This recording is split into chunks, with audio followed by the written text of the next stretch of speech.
8 बज गए यार। 5 बजे सोया था मैं। आज क्या क्या करना है मुझे यार, मुझसे नहीं मैनेज हो रहा। कनाडा में इतना सारा काम। मुझे समझ नहीं आ रही मैं किस चीज पर तवज्जो दूं और किस चीज पर नहीं। 24 घंटे मुझे पूरे नहीं हो रहे, मुझे चाहिए 72 आवर्स इन अ डे। मैं नहीं कर पाता। 24 घंटों में से 9 घंटे तो जॉब में चले जाते हैं, बाकी बचते हैं 15 घंटे। 15 घंटों में से कम मुझे 4 घंटों की तो नींद चाहिए। कम से कम 4 घंटों की नींद हेल्दी रहने के लिए। शायद उसमें भी हेल्दी नहीं रह सकता मैं। वो निकाल दिए, बाकी रह गए 11 घंटे। 11 घंटों में मुझे सब कुछ करना है, क्योंकि हमारे पास कोई ग्रैंड पेरेंट्स भी नहीं है। हमें बच्चों को भी खुद ही देखना है, हमें कुकिंग भी खुद ही करनी है, घर का सारा काम हमें खुद करना है, बाहर का सारा काम हमें खुद करना है। मुझे जॉब्स के लिए अप्लाई करना है। ये और कुछ हो ना हो, जॉब्स के लिए अप्लाई करना तो एक कांस्टेंट चीज है। अच्छी से अच्छी जॉब भी मिल जाए उसके बाद भी आपको जॉब्स के लिए अप्लाई करते रहना है। और हर दफा जब मैं जॉब्स के लिए अप्लाई करता हूँ, इट्स नॉट जस्ट कि मैंने एक ईमेल एड्रेस पे एक रेज्यूमे भेज दी। इतना मुश्किल है यार कनाडा में जॉब्स के लिए अप्लाई करना। मुझे पहले जॉब डिस्क्रिप्शन देखनी है, उस पर जो कीवर्ड्स हैं या जॉब रिस्पॉन्सिबिलिटीज हैं उनको अपनी सीवी में इंटीग्रेट करना है। 15 मिनट उसमें लग जाते हैं। फिर जब पीडीएफ फॉर्मेट में मेरे पास रेज्यूमे आती है, उसका फिर उसके कोरिस्पॉन्डिंग कवर लेटर भी तैयार करना है। फिर मुझे कंपनी की वेबसाइट पर जाकर उनके मुताबिक जो एक फॉर्म है उसको फिल आउट करना है और सपोर्टिंग डॉक्यूमेंट्स अटैच करने हैं। The whole process from CV making to apply करना कम से कम आधा घंटा उसमें चला जाता। मतलब आधे घंटे में एक जॉब अप्लाई की, तो बंदा कोई 100 जॉब्स अप्लाई करे तो उनमें से कोई 5-10 से रिस्पॉन्स आने के चांसेस होते हैं। This is a universal principle. तो इस तरह से मैं एक एक जॉब डेली अप्लाई करूंगा तो क्या होगा। मतलब कम से कम 2 घंटे चाहिए 5 से 6 एप्लीकेशन लॉन्च करने के लिए। वो कर दिया। फिर उसके बाद जो ऑनलाइन टास्क मिले होते हैं, कितने लोग डिस्कशन आवर्स होते हैं उनके साथ, उनको टाइम देना है। साथ में मुझे ये घर की सारी चीजें भी देखनी है, फैमिली को भी टाइम देना है। इतना कुछ है करने के लिए, मुझे तो समझ नहीं आ रही कि मैं कैसे मैनेज करूं। मैं ये भी देखना चाहता हूँ कि क्या मैं ओंटारियो में बैठा हुआ हूँ, अगर मैं अल्बर्टा चला जाता हूँ या मैं किसी और प्रोविंस में चला जाता हूँ, नोवा स्कोशिया, न्यू ब्रंसविक या ब्रिटिश कोलंबिया, उधर जाने का क्या तरीका है, उधर क्या जॉब प्रोस्पेक्ट्स हैं, जाते कैसे। फर्ज करें अभी मैं ओंटारियो में हूँ, मैं ब्रिटिश कोलंबिया जाना चाहता हूँ, तो what is the quickest cheapest way to go there. मैं बाय एयर जाता हूँ तो कितने का टिकट है, मैं कैसे प्लान करके जाऊँ, उधर जाकर मैं कहाँ रहूँ और उधर जाकर मैं कैसे अपने लिए अकोमोडेशन और जॉब्स वगैरह ढूंढूं। ऑल ऑफ दिस, इस चीज़ के लिए अलग से मुझे एक रिसर्च करनी है। एक मुझे टाइम चाहिए अपनी रिसर्च करने के लिए, होमवर्क करने के लिए। मेरे पास वो टाइम ही नहीं है। मुझे अप्लाई करना है कंपनीज की वेबसाइट्स पर जा जाकर। पहले मुझे शॉर्ट लिस्ट करनी है, कंपनीज सर्च करनी है कौन सी रेलिवेंट है। फिर इसके साथ साथ मुझे गाड़ी का भी देखना है कि कौन सी गाड़ी मुझे लेनी चाहिए, गाड़ियां जाकर देखनी है। फिर इसके अलावा मुझे हर तरह से, मतलब I am too short of time. मैं एक के बाद दूसरा, दूसरे के बाद तीसरा, तीसरे के बाद चौथा। इंसान भी मशीन तो नहीं है कि ये काम खत्म हुआ ट्रक से दूसरे काम में लग गया, दूसरा काम खत्म हुआ ट्रक से तीसरे काम में लग गया। तो बहुत चैलेंजिंग है कनाडा में। इनिशियल डेज नहीं, इनिशियल मंथ्स, प्रोबेबली ईयर्स। लोग कहते हैं कि किसी भी फैमिली को आके अच्छे से सेटल होने के लिए कम से कम 3 साल चाहिए। इंडियंस आते हैं पता नहीं फॉरेन से इधर घर ले लेते हैं विद इन 6 मंथ से, समझ नहीं आती क्या कितना या तो पैसा लेके आते हैं, या जितने मतलब ब्लॉगर्स देखे हैं मतलब मैं उनकी बात कर रहा हूँ, ज्यादातर तो इंडियन ब्लॉगर्स हैं, गॉट 2 हाउसेज इन 1 ईयर। भाई हाउ कम? आपको सिर्फ डाउन पेमेंट्स देके घर नहीं ले लेने, आपको उनकी फिर कॉन्स्टेंटली मंथ बाय मंथ आपको मॉर्गेजेस पे करनी है। आप कितना पैसे, पता नहीं, शायद बहुत ही सुपर डुपर रिच बैकग्राउंड से आते हैं या क्या करते हैं यार। और जब तक आप इस बैंड वैगन पे नहीं चढ़ते रियल एस्टेट की, आप देयर इज नो वे आप कभी भी अमीर हो सकते हैं कनाडा में। अब उसके लिए मुझे अलग से एक मार्केट रिसर्च भी करनी है कि क्या ओंटारियो में मैं कभी लूं या मैं अल्बर्टा में घर लूं। कितने लोग कैलगरी में ले रहे हैं, एडमिंटन में तो 1 लाख में पूरा कॉन्डो मिल जाता है। लेकिन फिर मैं जाकर देखूं भी तो सही कि मुझे वो सूट भी करेगा कि नहीं। और मैं जाऊं तो कब जाऊं मैं, और मैं जाऊं तो मैं जो वर्क फ्रॉम होम करता हूँ सारे कंप्यूटर्स वगैरह उठाकर लेकर जाऊं अपने साथ, ताकि मैं वहां पर तसल्ली से बैठ के देख सकूं। So much going on in my mind. और इस सब के बीच जब मेरे पास बिल्कुल भी वक्त नहीं है, ये वो वक्त है जब मुझे अपने बच्चों पर फुल तवज्जो देनी चाहिए, उनकी रिलीजियस ओरिएंटेशन के लिए खास तौर पे। बिकॉज इफ नॉट मी ना, then there is going to be nobody else. कोई हो ही नहीं सकता। पाकिस्तान में तो स्कूल में फिर कोई दीनियात इस्लामियात का होता था सब्जेक्ट। यहाँ कनाडा में क्या है यार, कनाडा में तो कोई रिलीजन का वो पढ़ाते ही, बल्कि अनलेस आई मैं उसको अब इस्लामिक स्कूल में डाल दूं, लेकिन Islamic school itself is like महीने का कम से कम एक बच्चे का $500 तक का खर्चा हो सकता है। अभी we are in the initial days, initial months, we are still on, not on surviving mode but not also on के मैं जितना मर्जी हाथ खुला करके खर्च कर दिया। और फिर अभी नर्सरी लेवल है, अभी क्या इतना, बड़े होते हैं बच्चे फिर बंदा जरा सोचता है। लेकिन फिर वही बात है कि अगर बच्ची को ना स्कूल में कोई दीनी तालीमात देगा, ना घर में, अगर हाँ हम टाइम ना निकाल पाए, कि ना तो करती है अपने लेवल पे, लेकिन it takes to really keep these things going. Because वो बच्चे को बिठाना पड़ता है, उसको वो उसमें इंटरेस्ट क्रिएट करवाना पड़ता है। उस तरफ उसका तो टाइम ही नहीं मिल रहा। उस कोशिश करता हूँ अपनी तरफ से, उसको मैं सूरतें याद करवा रहा हूँ, लेकिन more needs to be done, more needs to be done. ये वक्त हाथ नहीं आएगा, दोबारा से वापस नहीं आएगा। लेकिन हम क्या करें यार, जितना कुछ मैंने अभी सोचा है, जॉब्स अप्लाई करना, डिफरेंट सिटीज विजिट करना, गाड़ियां सर्च करना, अमंग ऑल दिस, मैं तो गनीमत जानता हूँ मेरे पास थोड़ा सा वक्त निकला है कि मैं फैमिली के साथ स्पेंड कर लूँ टाइम।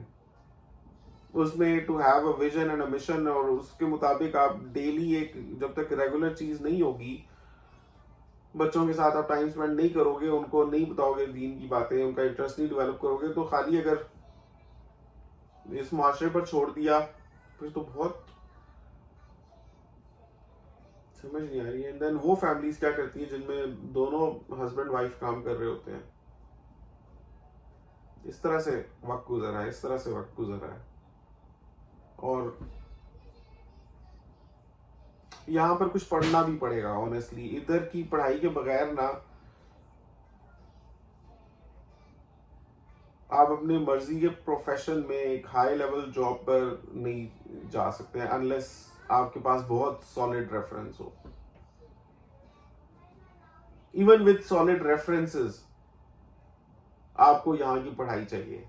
ऐसा नहीं कि सॉलिड रेफरेंसेस आपको, मतलब कि जॉब्स तो मिल जाती हैं, लेकिन वो जो हाई लेवल जॉब्स होती है ना, जिसमें जैसे $100 पर आवर मिल रहे हैं, $120 पर आवर मिल रहे हैं, जब तक आपके पास यहाँ की स्किल्स नहीं है, यहाँ से आपने पढ़ा हुआ नहीं है, इट इज नॉट इम्पॉसिबल, लेकिन बहुत नामुमकिन की हद तक मुश्किल है कि आपको वैसी जॉब्स मिल जाए।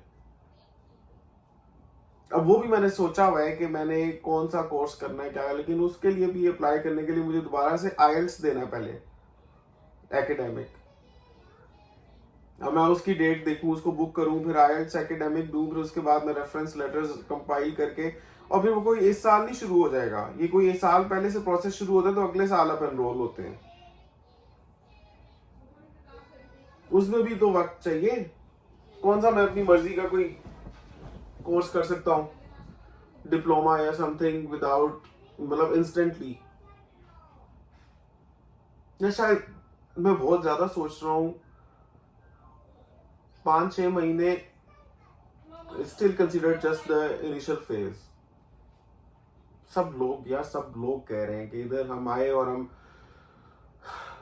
हमें 5 साल बाद समझ आई कि अच्छा हम कोई पाँव लगे यहाँ पर।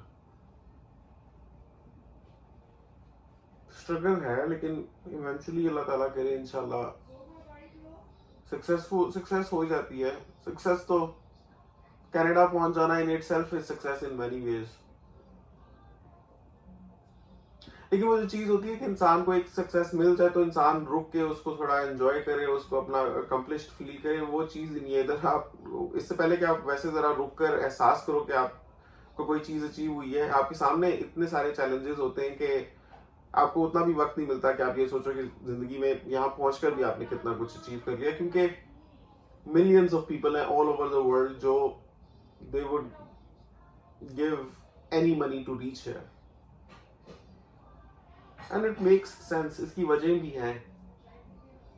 इस मुल्क में है वो बात कि यहाँ पर आने की कोशिश की जाए, लेकिन यार आकर it's a very very big struggle, specially ऐसे लोगों के लिए जो सिर्फ अपने ऑन पर हैं, जिनके साथ ग्रैंड पेरेंट्स भी नहीं है। क्योंकि चलो ग्रैंड पेरेंट्स हों तो हस्बैंड एंड वाइफ काम कर सकते हैं, अपने काम पर तवज्जो दे सकते हैं, जबकि बच्चों पर ग्रैंड पेरेंट्स तवज्जो दे सकते हैं। लेकिन ग्रैंड पेरेंट्स खुद यहाँ पर अगर आए सुपर वीजा पर तो उनको भी जरूरी नहीं है कि कनाडा पसंद आ जाए, because of all the weather conditions. उनके सारे कॉन्टैक्ट्स बैक होम होते हैं और उनके लिए लॉनलीनेस है वो सारी, बिकॉज अगर जो उनके बच्चे हैं यानी हस्बैंड एंड वाइफ वो काम पर हैं तो all they are left with loneliness during the school hours of the children. उसके बाद grandparents may not necessarily have all that energy जब कि वो बच्चों के ऊपर स्पेंड करें जब वो स्कूल से आ जाए। ग्रैंड पेरेंट्स बेचारे ग्रैंड पेरेंट्स होते हैं, you can not push them to limits के अब आप लोग आ गए तो आप लोग ये बच्चों की देखभाल करें। एंड आप अपनी जिम्मेदारी किसी और पर नहीं डाल सकते, not even on the grandparents. To raise your own children is my responsibility, लेकिन I need to have that kind of time.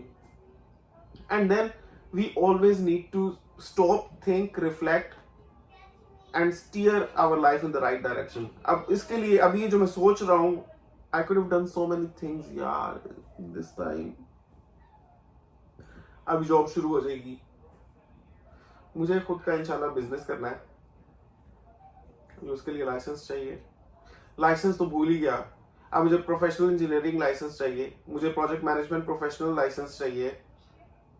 उन लाइसेंसेस के लिए जो प्रोसेसेस हैं, जो डॉक्यूमेंट्स कंपाइल करने हैं, जो एग्जाम्स पास करने हैं, जो फीस अरेंज करनी है, it's not necessarily right everything in front of me, सब अरेंज करना है, वेदर इट इज टाइम और वेदर इट इज एग्जाम की तैयारी।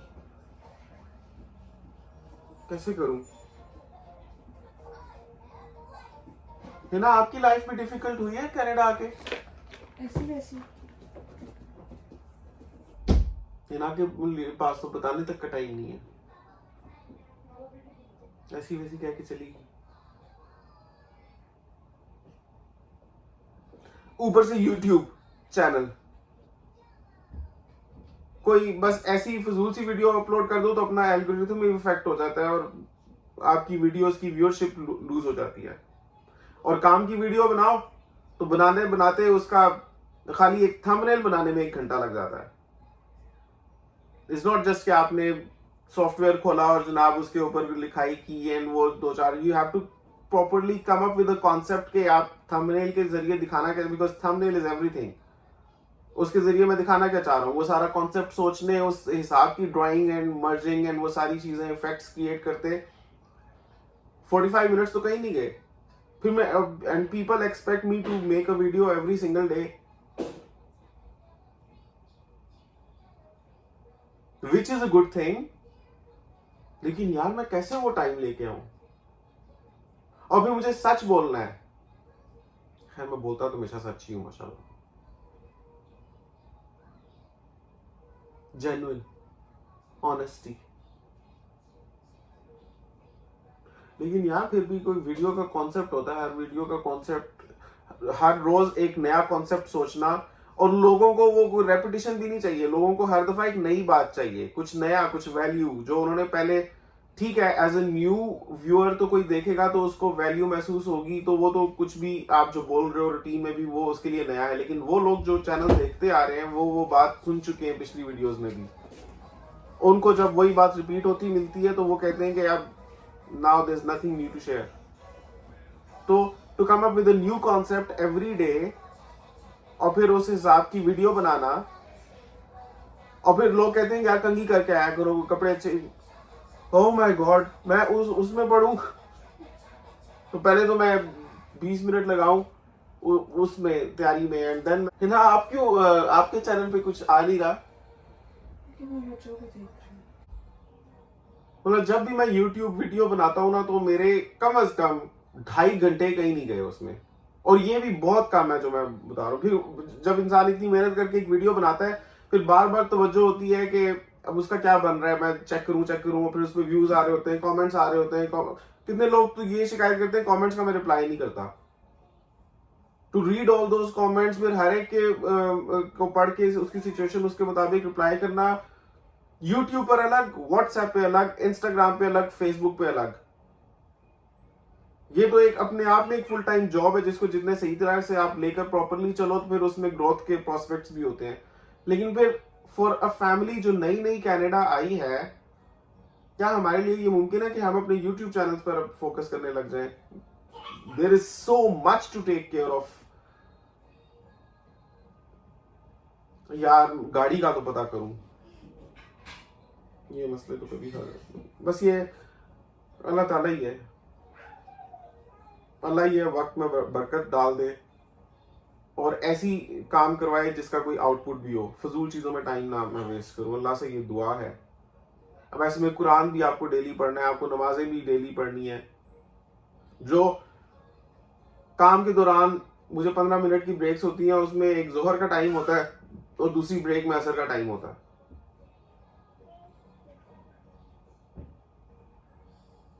और मुझे 1 घंटा कम से कम वॉक एंड एक्सरसाइज के लिए भी निकालना है जो मैं नहीं निकाल पाता, and it's such A sedentary lifestyle. इसमें मैं वो नहीं करूंगा तो मैं बिल्कुल ही ढोल बन जाऊंगा। बहुत मसले हैं यार, बहुत मसले हैं। या अल्लाह मेरे वक्त में बरकत दे, या अल्लाह जितना सोचा था उससे बहुत बड़ा और मुश्किल कदम है पाकिस्तान से या किसी भी मुल्क से इमिग्रेट करके कनाडा आ जाना परमानेंटली। हम यहाँ पर आ गए हैं तो हमारे वक्त में बरकत दे और ऐसे कामों में वक्त गुजरे जिसका कोई फ्रूटफुल नतीजा हो दुनिया और आखिरत के हिसाब से, और हमारी मदद फरमाए, आमीन।